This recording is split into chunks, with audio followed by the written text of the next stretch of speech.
ഇന്ന് നമ്മൾ പൊതുവെ കേൾക്കുന്ന ഒരു വാക്കാണ് ADHD അഥവാ ഹൈപ്പർ ആക്ടിവിറ്റി എന്നുള്ളത്, അല്ലേ? പക്ഷേ നമ്മൾ ഇത്തരം കുട്ടികളെ നമ്മളെ വീട്ടിൽ കൈകാര്യം ചെയ്യുമ്പോൾ നമ്മൾ ചെയ്യാൻ പാടില്ലാത്ത കുറേ കാര്യങ്ങളുണ്ട്. പ്രത്യേകിച്ച് മാതാപിതാക്കൾ ഈ കുട്ടിയുടെ കൂടെ അടുത്ത് നിൽക്കുന്ന ആളുകൾ ഒരിക്കലും ചെയ്യാൻ പാടില്ലാത്ത കുറച്ച് കാര്യങ്ങളാണ്. അതാണ് ഇന്ന് ഡിസ്കസ് ചെയ്യാൻ പോകുന്നത്. അതായത് ഒരിക്കലും ഈ കുട്ടിയെ ഹൈപ്പറാണെന്ന് പറഞ്ഞ് നമ്മൾ മുദ്ര കുത്താൻ പാടില്ല. ഈയിടെ ഞാൻ കണ്ട ഒരു പാരൻറ്റ്, ഈ പാരൻറ്റ് കുട്ടിക്ക് ഹൈപ്പർ ആക്ടിവിറ്റി ഉണ്ട്, അതിന് മെഡിസിൻ എടുക്കുന്നുണ്ട്, തെറപ്പി ചെയ്യുന്നുണ്ട്, ഇതൊക്കെ ചെയ്യുന്നുണ്ട്.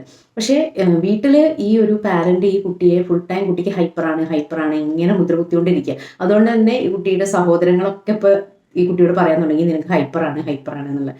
അതേപോലെ തന്നെ അവൻ അത് കൊടുക്കണ്ട, ഇത് കൊടുക്കണ്ട, അവന് മധുരം കൊടുക്കണ്ട, അവന് ഹൈപ്പർ കൂടും. അങ്ങനെ ഹൈപ്പർ എന്നുള്ളൊരു വേർഡ് ഈ കുട്ടിയുടെ മൈൻഡിലേക്ക് അങ്ങനെ നമ്മൾ ഇമ്പോസ് ചെയ്യുകയാണ് ചെയ്യുന്നത്. അപ്പോൾ ഒരിക്കലും നമ്മൾ ചെയ്യാൻ പാടില്ലാത്ത ഒരു കാര്യമാണത്. ആ കുട്ടിയെ ഹൈപ്പർ ആണെന്ന് മുദ്ര കുത്തി നിരന്തരം, അതായത് സ്ഥിരമായിട്ട് അങ്ങനെ ഹൈപ്പർ ആക്ടിവിറ്റി ഉള്ള ഒരു കുട്ടിയാണെന്ന് സ്വയം ബോധ്യപ്പെടുത്തുന്ന രീതിയിലേക്ക് ഒരിക്കലും മാറ്റാൻ പാടില്ല. ഒരിക്കലും ചെയ്യാൻ പാടില്ലാത്തൊരു കാര്യമാണത്. രണ്ടാമത് നമ്മൾ ചെയ്യേണ്ടത്, ഇത്തരം കുട്ടികളെ ഒരിക്കലും വീടിനുള്ളിൽ അടച്ചിടരുത്. അപ്പോൾ ഇവരെന്ത് ചെയ്യണം, ഇവരുടെ ഈ പിരിപിരിപ്പ് മാറണമെന്നുണ്ടെങ്കിൽ ഔട്ട്ഡോർ ഗെയിംസിൽ എപ്പോഴും എൻഗേജ്ഡ് ആയിരിക്കണം.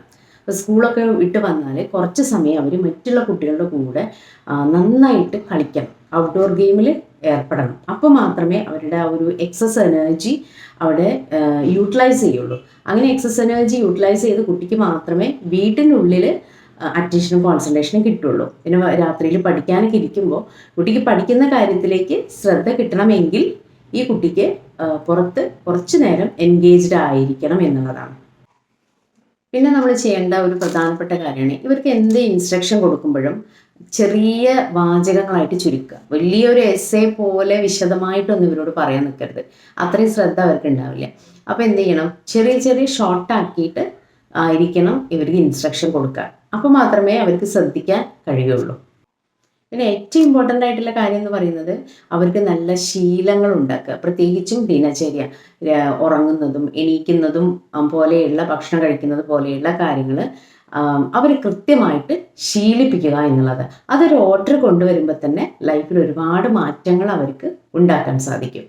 അതുപോലെ തന്നെ ഇവരോട് നമ്മൾ നല്ല കാര്യങ്ങൾ സംസാരിക്കുകയാണെങ്കിൽ അതെപ്പോഴും അവരെ ഉറങ്ങാനൊക്കെ ഉറക്കം വരുന്ന ആ സമയത്ത്, കുറച്ച് കാമാൻ ക്വയറ്റ് മൈൻഡ് ആവുന്ന ഒരു സമയമുണ്ടല്ലോ, ഉറങ്ങാൻ കിടക്കുന്ന ഒരു മയക്കം വന്ന സമയമുണ്ടല്ലോ, ആ സമയത്താണ് ഇവർക്ക് നമ്മൾ നല്ല കാര്യങ്ങൾ പറഞ്ഞു കൊടുക്കേണ്ടത്.